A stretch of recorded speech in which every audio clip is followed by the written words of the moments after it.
Hello, my name is Rich Howard, owner of Architectural Builder Supply, and this video is to bring you a closer look at the Baldwin number 0380 surface bolt in an 030 finish. This is a piece of Baldwin hardware. I'm admittedly very partial to Baldwin. I'm a fan of their quality. I'm a fan of their price point, where they enter the market in comparison to those that they compete against. I think it's priced very well, meaning there are certainly companies that are boutique companies that would be a strata above Baldwin in terms of the exclusivity of designs and how the fact of the matter is the material is not mass manufactured. The ability to create custom designs as well would be in these boutique manufacturers. Below Baldwin exists other folks that really crank the material out and do a decent job. I just don't think the build quality is nearly as good as Baldwin. And with those lower strata decorative hardware, and they're good, they certainly do not have the customer service and technical support that Baldwin does, and then the boutique people above Baldwin, which I don't deal with often, but when I do, it's always a pleasure because you're dealing with people who are, they know one thing in life. They know how to make custom handles, and they're exceptional. But Baldwin is the same. Every time that I call there and I have a technical support question, I get a perfect, accurate, prompt, immediate response from the individual on the telephone. Maybe more on that a little bit later. Baldwin is certainly more than just a company that manufactures residential decorative hardware. To be sure. And they've been around for a while. I have an old catalog somewhere from the mid-1970s. So this is their 0380. This is an 8-inch surface bolt. Okay, solid brass construction. It's almost all brass. And this is an 030 finish, which means that it's three things. It's made of solid brass. Can kind of, if you know what mill brass looks like, then you do. And if you don't, well, that's what mill brass looks like. Number two, it means that it is polished, and number three, it has a clear lacquer over it, and that's that sheen or that reflection that you see. Really nice spiral sort of knob that's here. Okay, we'll have its guides, of which there are two of them.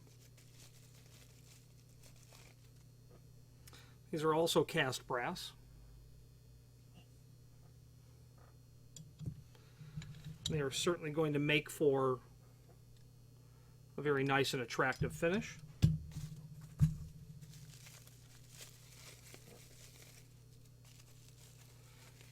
I'll show you what those look like. The ornamental cover plates conceal the mounting guides underneath the bolt without marring the surface of the bolt itself.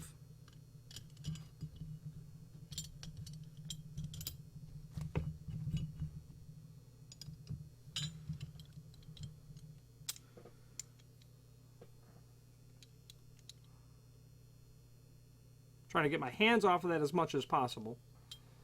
Those plates are obviously loose. They're non-marring because where they sit down on top of the mounting points, there's space inside of there, as we can evidence. So you're not going to scratch the surface of the bolt. Okay. We'll take those off. We'll take some dimension of those as well. You can certainly create whatever sort of projection that you want on the bolt, but certainly if you were going to, you'll need to position this bolt where you want it, because you'll be able to accommodate, basically a 1-inch throw. That wouldn't be very difficult at all. But you want to get your guides mounted and determine exactly where you're going to mount those based on the projection that you want. Okay. And I say that because there's nothing that limits the travel of the bolt, basically from the point here all the way back to the screw here. So you could travel that entire distance minus the width of these two mounting plates. So you could have, if you, well, you can't do that because your mounting points would have to be almost on top of each other. But when you spread that out equally, you'll be able to achieve your typical sort of throw that you would have, 3/4 inch, whatever typical throw that you would want. 3/4, 1 inch would be very standard for this. We'll include screws naturally, and be mindful, these are brass.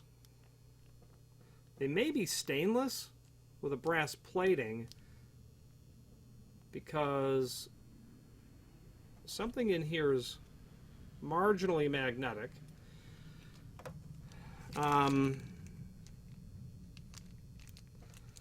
But consider them brass, meaning a very soft metal, meaning pre-drill the hole very, very well before you install the hardware. The pre-drill size depends on the wood that you're going into. If it's a hardwood, you'll probably want to pre-drill that size, maybe 75% or 80% of the root diameter of the screw. And if you have a softwood, you could go a little bit smaller than that because that softwood will yield a bit more than a hardwood species would. I was always taught that the pre-drill size should be the root diameter of the screw, but recently I've been told that it's 80%, 80, 85%, something in that range.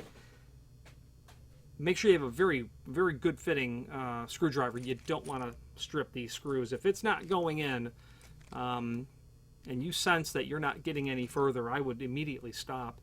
A wire size drill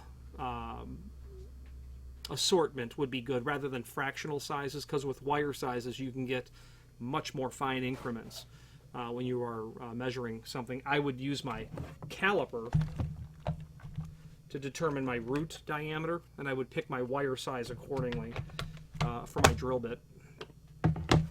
Why overdo it to that point? Well, I've sheared brass screws, and then it's, job is done. I shear one brass screw at the very end. Now I've got to go back with a screw, and I've got to get that old screw out. I've got to dowel the hole. I've got to glue it, dowel it, redo the work. You do that kind of thing one time. You'll get a rim strike and then a surface strike. I don't know what they call these, but we'll discover that in a moment.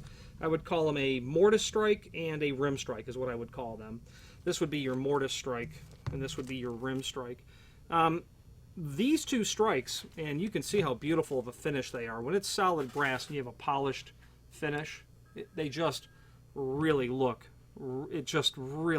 nothing beats solid architectural base material for an incredibly regal, handsome look. It, of course, goes for the same for the mortise strike. Nothing beats it. Polished brass can go in and out of style, but solid architectural brass with any finish over it, whether it be polished or antique brass or satin nickel, it's beautiful, and Baldwin does a great job. A couple of basic dimensions, and then we're going to talk about how you can use those two different strikes. Overall length of our bar is 8 inch, obviously. The diameter of our knob is about 1.25 inches. The width of the base, of the width of the bar is 5/8. The width of the base, about 1.5 inches. The mounting guides, that overall width, about 1 7/8 inches. And then an overall length, about 2 1/8. With a projection right at about 3/4 inch. Different finishes this item is available in. Oh, excuse me. Being Baldwin, they'll make tons of finishes. Your brasses, your bronze, your chromes, your nickels, oil rubbed bronze. They don't list, I'm sure that they can do black. That's a very popular color nowadays. I don't see it listed here. There is a link to the template that's down below here as well, and we're going to take a look at that drawing on camera, on the screen I should say, and then we're going to talk about how you can apply those two different strikes. And let's start off with that now. Okay, so this is the item that we're looking at, and it may look different by the time you're seeing this video, but here's that template. Let's take a closer look at this document.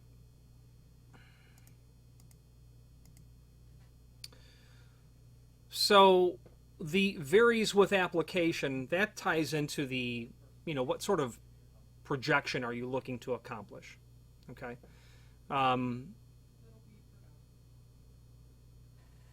They're not giving you exactly what, they're telling you to put it or where.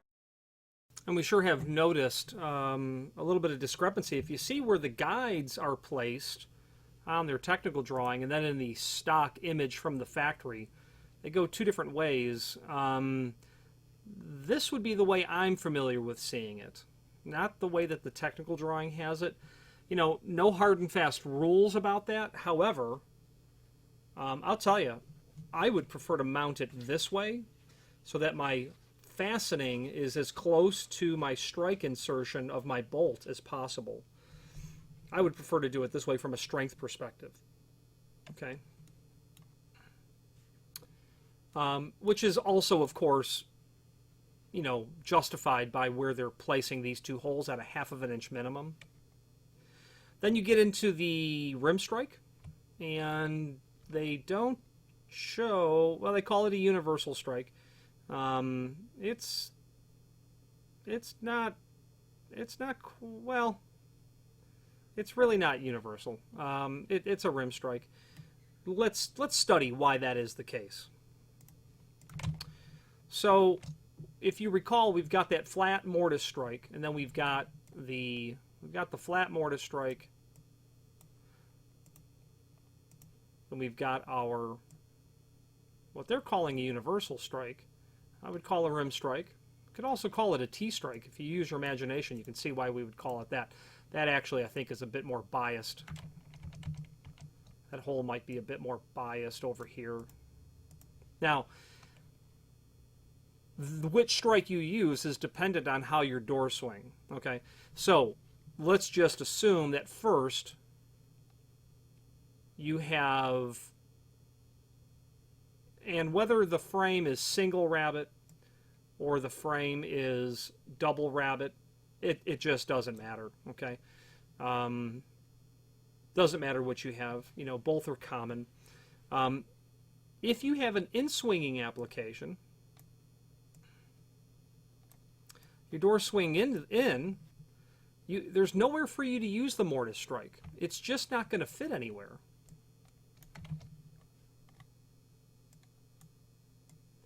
There's literally nowhere to place it on your opening. So that's where the rim strike comes in, because you would attach that basically here. Okay? Then your surface bolt is going to sit out here. Obviously engages here. Now, if you have an outswinging application, door swings out, you would place that bolt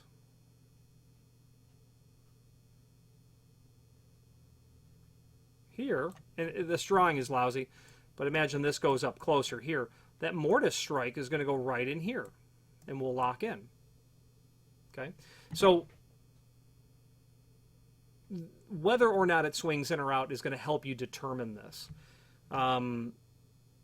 We call this a rim strike because you'll find that a door, like a rim lock, when you install hardware out along the perimeter of the door, we would call it the rim of the door. So when you get into installing a bolt out over here on the rim of the door, or a rim lock on the rim of the door, which would have a strike,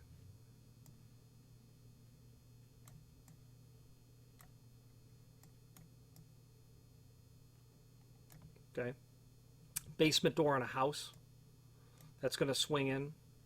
You could run that bolt right through here. So be mindful. Which strike you use, again, is just simply going to be based on how that door swings, whether it swings in or out. All right. Overall length, dimensions we've already confirmed. Let's now take a look at the manufacturer's catalog We pull up the current catalog. By the time you're seeing this video, that book might be very outdated. And we're looking for an 0380. The 0370 is the bolt that the client wanted to order, but is discontinued, and that 0370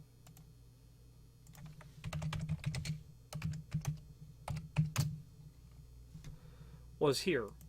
Still 8-inch, but its guides have a different design. Discontinued. By the time you're saying this, this will be listed as discontinued. But the 0370,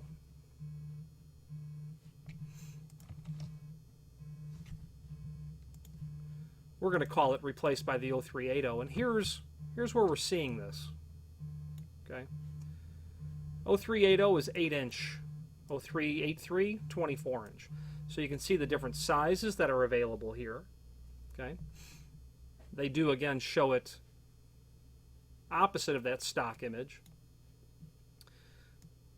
Number of covers is directly related to the length of the bolt. All of the finishes are listed here.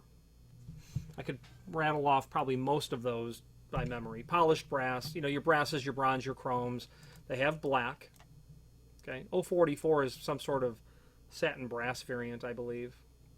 Okay, 102 is oil rubbed, satin nickel, satin chrome, polished chrome. Very nice quality material. So these are the bolts that are available, along with, as separate, the strikes available as well. Those can be purchased from the manufacturer here. Okay, this is a Dutch door strike. Baldwin has a very nice complement of very nice quality finish hardware. And Baldwin is broken down into easy to learn. You know, doesn't take a lot of skill to realize that you want an 0380 with an XXX. Well, the XXX is just this, the finish. You get into their estate locks where everything has to be specified, almost everything, and it does take a little bit of time to warm up to it and to make sure that you're not forgetting anything when you order their hardware in their estate line. The point of the matter is what really, really helps learn Baldwin is installing it. I've done large projects myself where I've personally been hired to install the material. That's where you really learn to make sure to specify the dummy mounting plate, to specify the 2 1/8-inch hole conversion, to learn the part numbers of the set screws and the spindles, and it's just really a great experience. None better to get familiar with Baldwin. Okay, now let's look at the description. Ornamental cover plates conceal mounting guides underneath the bolt without marring the surface of the rod. Large 1 1/8 diameter knob for easy operation. Heavy gauge strikes will take high abuse. They have an 0378. I don't know what that one is. Have smaller guide covers. That could be 0378. Yeah, that is... I don't see a bolt listed 0378, so it must be a holdover from a prior unit, from a discontinued bolt, perhaps. Ultimately, that's likely what it is. Okay. Universal and mortise strikes with screws. All right, let's wrap up this video.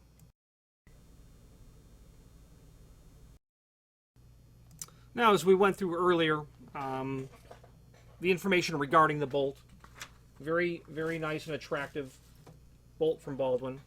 Okay, I wouldn't hesitate to use any of their material. There are times when, like I said earlier, we get into that boutique range where, you know, Baldwin's just not going to cut it for the end user, the project. You know, you could certainly make an argument if you're building a $5 million house, everything will be in relationship to each other or in proportion. You won't use an Omnia or an MTech or even a Baldwin. You'll use boutique material that's one-off, custom-made, and there are really gorgeous items out there from very high-end companies. And what's really great about that, and what's not great about, you know, the Lamborghini level of builder's hardware, but the designs that they make are timeless. You could pull up a catalog from 150 years ago, and you're going to see, you know, the sort of designs still available that are less. Those companies are less reactive to the trends that occur with a square knob or very hard angular sorts of items. You get into the boutique people, and Baldwin, you know, touches on it as well. Classic, timeless designs that never literally go out of style. Anyway, that link below this video to the manufacturer's page will allow you to review not only all of the Baldwin products that we sell, but a link to the manufacturer's website, as well as a link to the full product catalog and other encyclopedic documents available from them as well. Any questions on the Baldwin 0380 in an 030 finish or any other Baldwin product, please feel free to reach out to us. And thank you.